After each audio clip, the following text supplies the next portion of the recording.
You're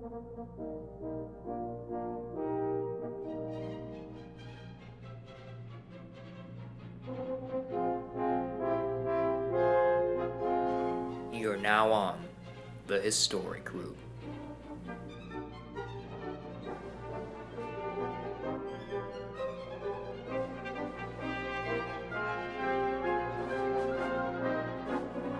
Today, the Russo Japanese War of 1905, Part 2.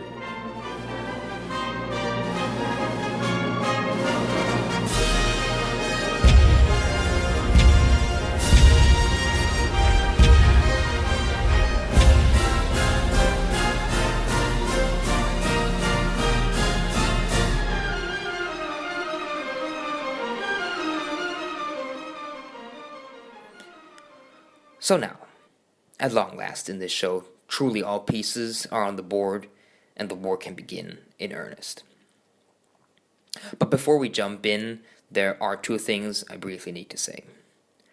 First, we won't bother ourselves too much with why and how the war officially gets started, because, as we already know now, this conflict is pretty much unavoidable anyway in this point of time, and the motivations of both sides are as transparent as they could be. I mean, it's pretty much just both sides want their slices of China, and both sides won't back down. Pretty simple. Secondly, I do have to address the timeline of this war. You see, technically, the war actually begins in 1904, but it is most often referred to as the 1905 War. Why is that? Well, for one, because the Russo Japanese War of 1904 and 1905 is quite the mouthful, and because all the, let's say, main events happen in the year after the war gets declared. So, for clarity's sake, I will stick to calling it the War of 1905. But don't get confused when I mention things happening in 1904. Okay, we all set? Good. Let's get started.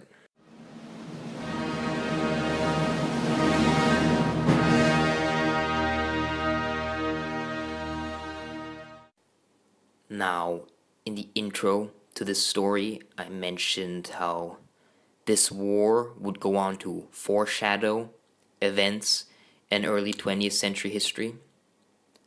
Well, the very first event of the war is maybe the most telling. You see, 3 hours before an official declaration of war from the Japanese reaches the Russians on the night of February 8th, 1904, a Japanese fleet opens fire on the fateful city of Port Arthur. A surprise attack out of the blue. Now, this is not a thing that normally happens during this time period. You see, this is still an era in time where war is seen as sort of a gentleman's thing, and certain rules and guidelines permeate throughout the entire affair of war. Now, this may all have been an illusion, and maybe war was never this civilized, let's say, but the consensus of the time is nevertheless that belligerents will all follow these rules of conduct in war. So when the Japanese launch this surprise attack, it completely catches the Russians off guard, and it manages to destroy parts of their Pacific fleet, pretty much removing Russian naval presence from the region. Pearl Harbor, the prototype version, had just occurred. Now, this surprise attack will not be as devastating to Russian ships as the actual Pearl Harbor attack in the 1940s will be to American ships. You see, a small contingent of Russian ships will manage to escape. But as a quick side note here, the Japanese admiral commanding this fleet will show up a couple of more times during this show, so we will do best to remember his name, and his name is Admiral Togo. and this engagement will provide him with valuable experience in the art of modern naval warfare. So as we said, this attack does not completely destroy the Russian fleet, but it will more importantly have a pronounced effect on the Russian war morale.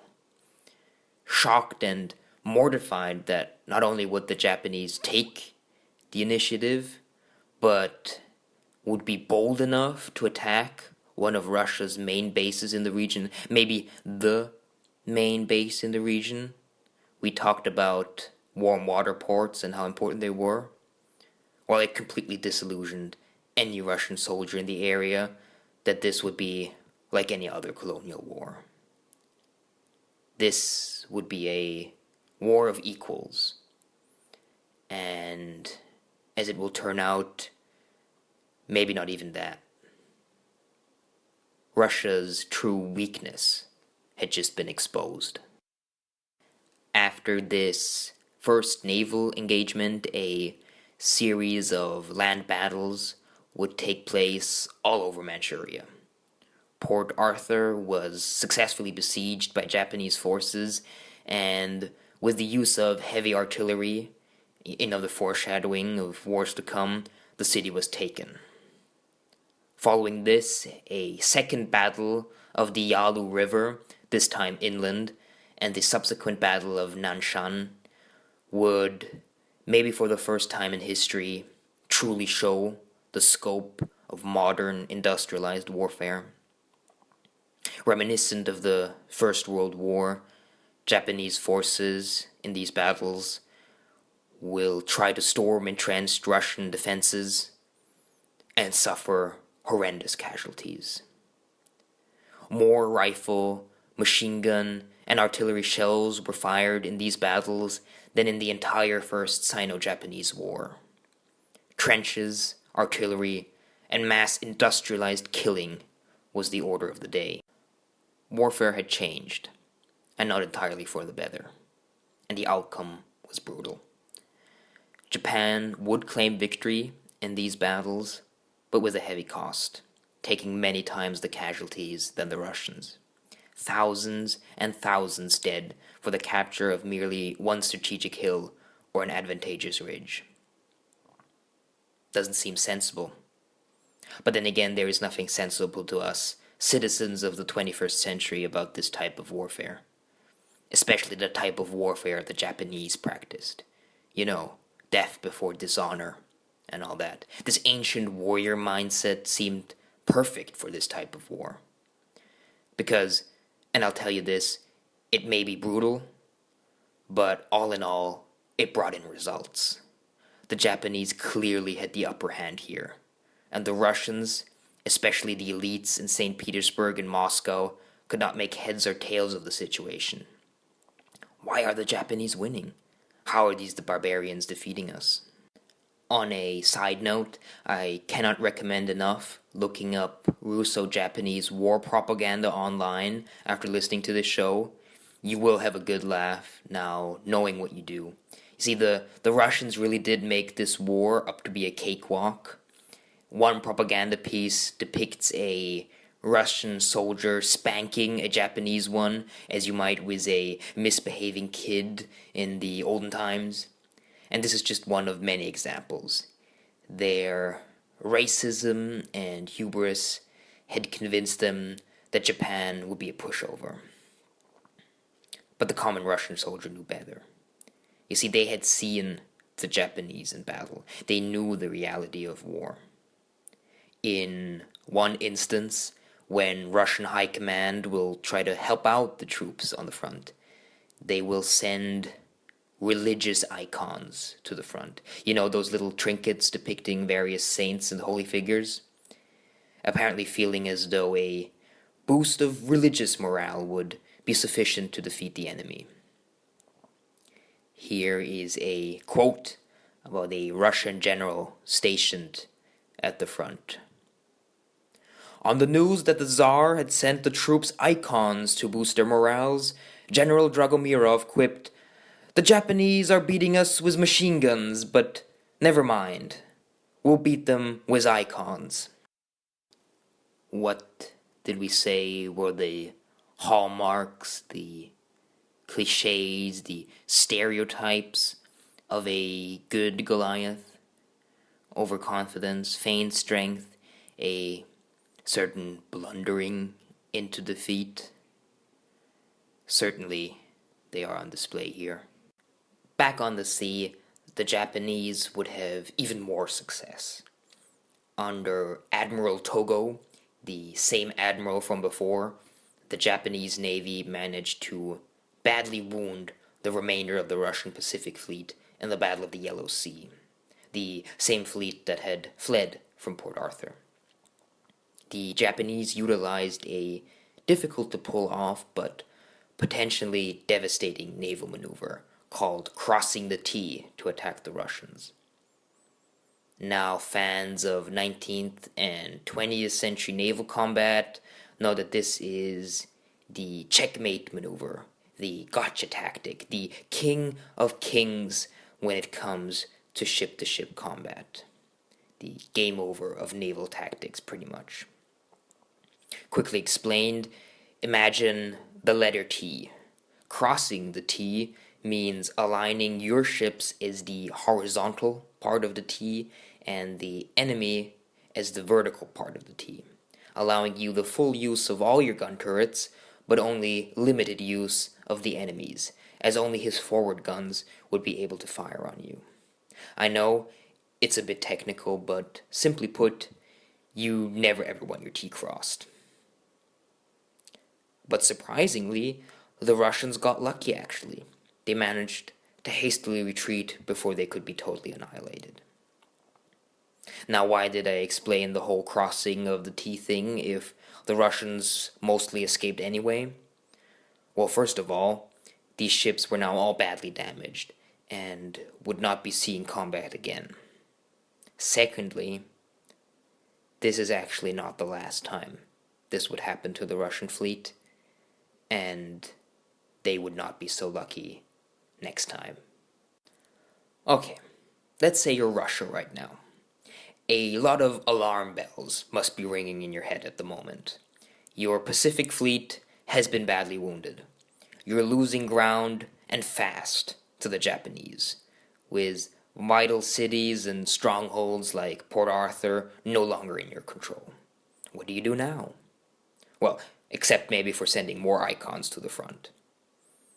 So the Tsar of Russia at the time, by the way, the same Tsar that will be brutally overthrown in 1917, Tsar Nicholas II, well, he decides to dispatch his Baltic Fleet on October 11th, 1904.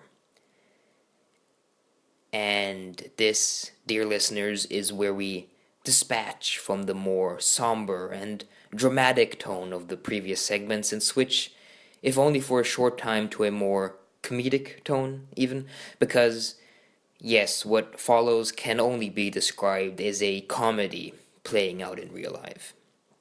And as many things I have mentioned so far, this absolutely deserves its own show, but I believe I have selected the best parts for you. Now, the route this fleet must take in order to reach Japan is long, extremely long. In fact, it is one of the longest and most difficult shipping routes to undertake, even for state-of-the-art ships and masterfully trained crew. Well, Russia has neither of those. As we will shortly come to see, this navy is nowhere close to what other great powers bring to the table. Next problem. International treaties forbid refueling of combat ships in war in international ports, so the Russians had to rely on overfilled coal transport ships lugging their needed fuel with them, slowing them down significantly. Okay, but luckily the relatively new Suez Canal shaves significant time off the journey, right? Well, yeah, but actually no. You see, the Suez at the time is controlled by, that's right, the British, who we know by now are in cahoots with the Japanese, so no luck there either. They now have to sail over the Horn of Africa.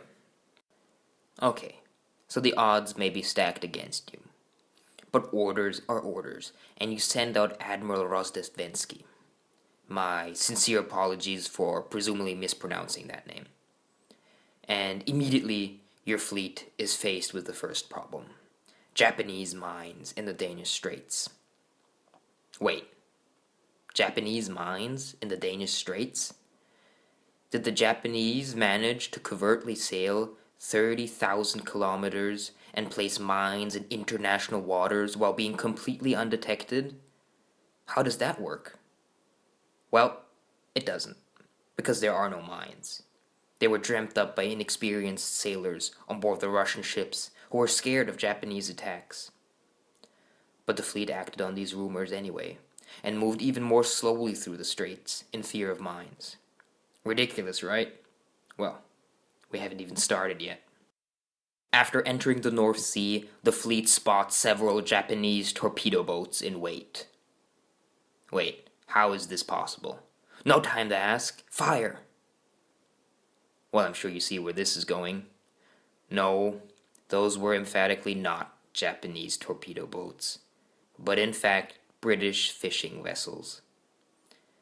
And now you've just started a diplomatic incident of epic proportions by sinking one and damaging 4 other fishing boats and killing British citizens. Side note, apparently the Russian fleet also suffered 2 casualties in this incident. How this is possible, I do not know, but surely no good sign for things to come. And as the British really did not want to directly engage in this war, as we talked about before, their response was vocal, yet escalation was avoided. Lucky.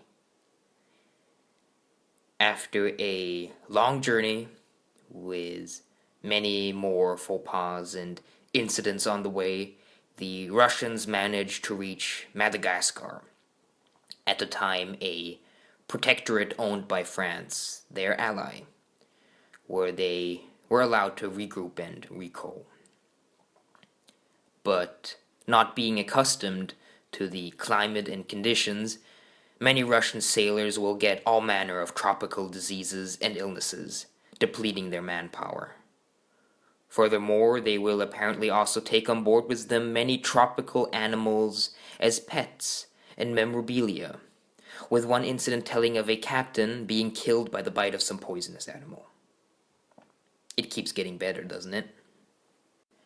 After their stay in Madagascar, they continued their voyage to Asia. Along the way, the admiral was faced with a renewed slew of dilemmas. First, he orders his fleet to begin exercising combat maneuvers to train for their eventual meeting with the enemy. Well, they end up firing on each other when they mistakenly use live ammo, damaging their already battered fleet.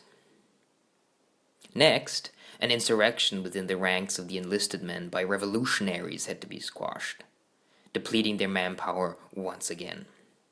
See, these effects of moving such a large fleet over such a long distance begun to really take its toll on the ships and men. But arrive they did, after around 8 months of traveling with 500,000 tons of coal used, and in total 18,000 nautical miles traveled. The now battered but still impressive 52 ships in all Russian fleet arrived in the Sea of Japan. It was now May 1905. Wow.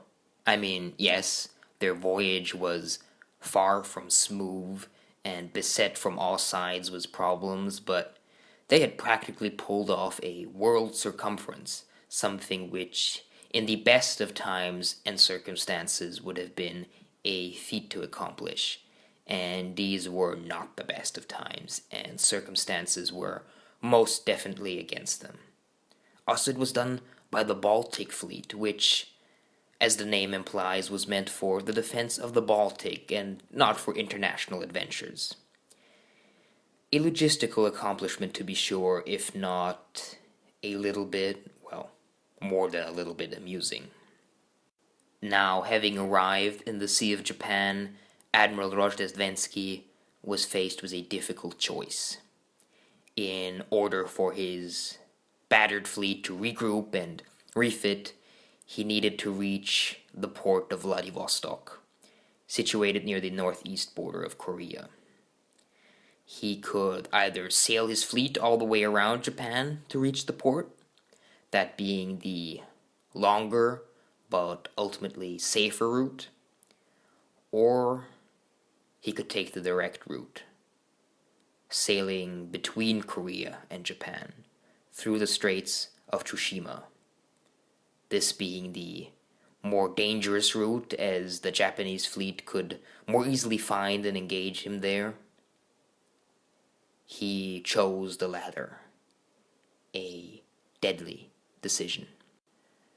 To me, this seems like the point where maybe, just maybe, the war could have been, if not saved for the Russians, then maybe prolonged.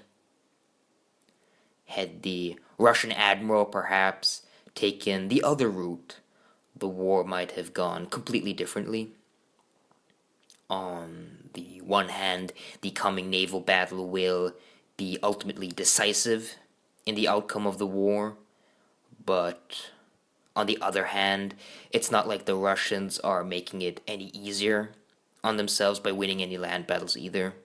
You see, while the Russian fleet is still steaming towards Japan, the Russian army will engage the Japanese in February 1905. The Battle of Mactan will prove to be extremely costly for the Russians, plummeting their now non-existing morale even further into the depths.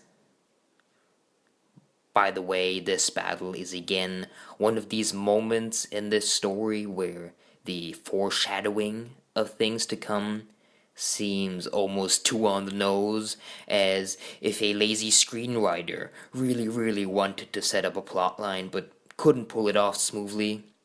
It's as if history is aggressively winking at us to hint at something. In this engagement, a huge number of soldiers, more than 500,000 men, will be involved on both sides. A sizable amount of artillery pieces, numbering in the hundreds, will be set up along a 80-kilometer front fortified by trenchworks. Sound familiar? Well, this is exactly the same blueprint coming battles of the First World War will follow, with this battle being the largest pre-World War I battle ever, with more shells and rifle rounds fired than multiple previous entire wars combined. Entire wars combined. The exponential scale of modern war was becoming manifest, and this is one of the things I find so fascinating about this conflict. The reality of modern war is more than evident at this point. Yet, no major power will really take note of this in the aftermath. Seems almost like criminal negligence, right? I mean, maybe if people had known how terrible war had become, World War I could have been avoided, or at least predicted. Wishful, even naive thinking to be sure, but interesting nonetheless, don't you think? And like World War I, the casualties will be gruesome on both sides. But the outcome will not be as decisive as the belligerents may have hoped. Japan will claim victory, but due to the nature of modern warfare, their victory could not really be exploited. Not much ground was gained, and every bit of it was paid for dearly. So it was left to the Navy to deliver the final blow to the Russians. And it just so happened that the Russians had sailed their now main fleet in the region straight into Japan's home turf. I have teased this engagement for too long now, so here it is, the Battle of Tsushima. David fires his slingshot. Knowing that the Russian fleet will attempt to sail to Vladivostok through the Straits of Tsushima, Admiral Togo, the same admiral whom we spoke of earlier, formed the Japanese Combined Fleet, which is just a fancy way of saying we're sending in everything we got. Now, the Russians knew they weren't really in fighting shape at the moment. They were now even technically outnumbered by the Japanese Combined Fleet, but they still had an advantage when it came to battleships. The heaviest and most powerful type of ship at the time. Still, they did not want to engage immediately. So they tried to sneak by the Japanese in the cover of darkness on the 26th of May. Now, in what might be considered a silly blunder, or a show of inflexibility to the changing nature of war, the Russians will quite literally leave the lights on 3 of their hospital ships in accordance with naval rules of engagement. And remember, they are trying to sneak by the Japanese in the cover of darkness here. So this was swiftly picked up by a Japanese reconnaissance vessel, and the gig was up. Any hopes of doing this stealthily was gone. After hearing this news, Admiral Togo will famously say, "In response to the warning that enemy ships have been sighted, the Combined Fleet will immediately commence action and attempt to attack and destroy them. Weather today fine, but high waves." Weather today fine, but high waves. Don't you just love that? This minimalism in the face of something so obviously huge. And believe me, they knew how decisive this battle could be. A short while after the parting, the Japanese Navy will have pulled off yet another crossing of the T, this fateful naval maneuver, and the battle will commence. The nature of the maneuver will allow the Japanese to fire many more shells on the Russians than the Russians can on the Japanese. This led an officer aboard the Russian flagship Kniat Suvorov to make this account of the battle. "It seemed almost impossible even to count the number of projectiles striking us. Shells seemed to be pouring upon us incessantly, one after another. The steel plates and superstructures on the upper decks were torn to pieces, and the splinters caused many casualties. Iron ladders were crumpled up into rings. Guns were literally hurled from their mountings. In addition to this, there was the unusually high temperature and liquid flame of the explosion, which seemed to spread over everything. I actually watched a steel plate catch fire from a burst." The aftermath of the battle was brutal for the Russians. Over 2/3 of their fleet had just been wiped out, along with over 4,000 dead sailors and many more wounded, while Japanese losses were minuscule to say the least, with only 3 smaller ships being sunk and casualties barely reaching over 100 dead and a few more wounded. The victory was total and decisive. Goliath had just been knocked out for good. Now, historians to this day debate on why exactly this battle ended so in favor of the Japanese. And, we have already talked about many of these reasons. We talked about the difficult journey the outdated Russian fleet had to undertake, and inexperienced Russian naval officer corps faced a Japanese admiral with 2 recent victories in modern naval warfare under his belt. We mentioned how the Japanese fleet had been modeled after the British and how much attention it was given in contrast to the Russian Navy. State-of-the-art equipment like radio, modern rangefinders, and explosive shells gave the Japanese a further edge. All these factors and more combine into a potent cocktail that proved too much even for the Russian stomach.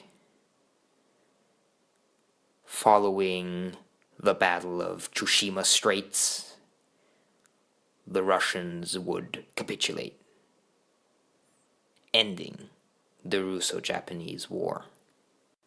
Now, I did not want to end this story here, although technically the war is over now, because the aftermath is just as fascinating.